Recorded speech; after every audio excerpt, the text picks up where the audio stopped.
Hi, I'm Susanne Madsen, and the topic of this short video is estimation. It's a favorite project management topic. It can be difficult to get it right, so here are some top tips that will help you to generally improve your estimation process. So what's the first tip? Well, the first tip is really to understand what you're estimating in the first place. I know it sounds trivial, but nevertheless, it is very, very important.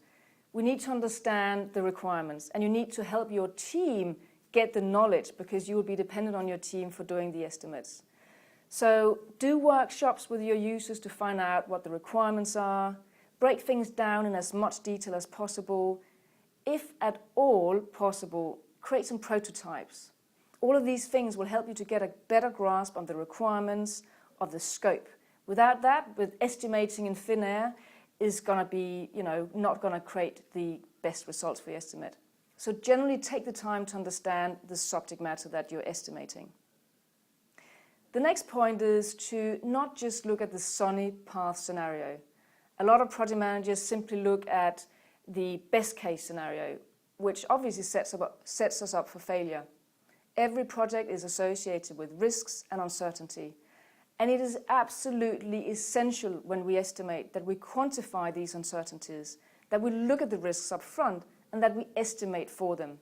This is where you need to bake in contingency for particular risks. Very, very important. You also should study, at least to a certain extent, some of the different estimation tools out there. The estimation tools will generally help you increase your understanding of what's important when we estimate. And they're going to help you look at not just the sunny path scenarios, but also the worst case scenarios of an estimate.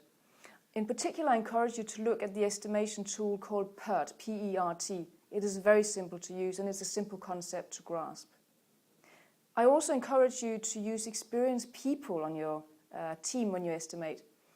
Let's say you have a very junior team and you're asking them to help you estimate a new project. Well, maybe you can borrow someone from another project team to help out with the estimation process. It could pay off big time, so definitely look at that as well. And generally look at including all the different activities.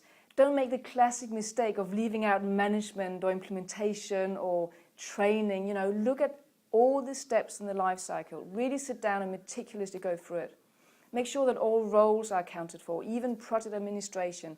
Anything that you will be billed should be part of your estimate, very importantly. And another very important point is to not estimate in a time-sensitive factor. So what do I mean by that is, don't estimate in terms of time. Don't say this will take us 4 weeks or 4 months or whatever it is.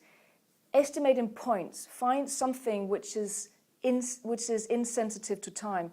You need to really separate your time estimate from your effort estimate, because your estimate shouldn't change depending on how long it takes to implement it. They're two different things.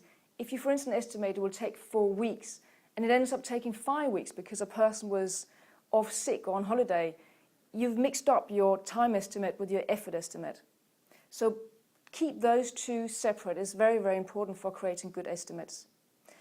And also keep in mind that estimation process is not something static that you only do in the beginning of a project. It is an ongoing process, so record your estimates and continually review them as you move through your project. That is the best way of making sure that you continue to improve in this area.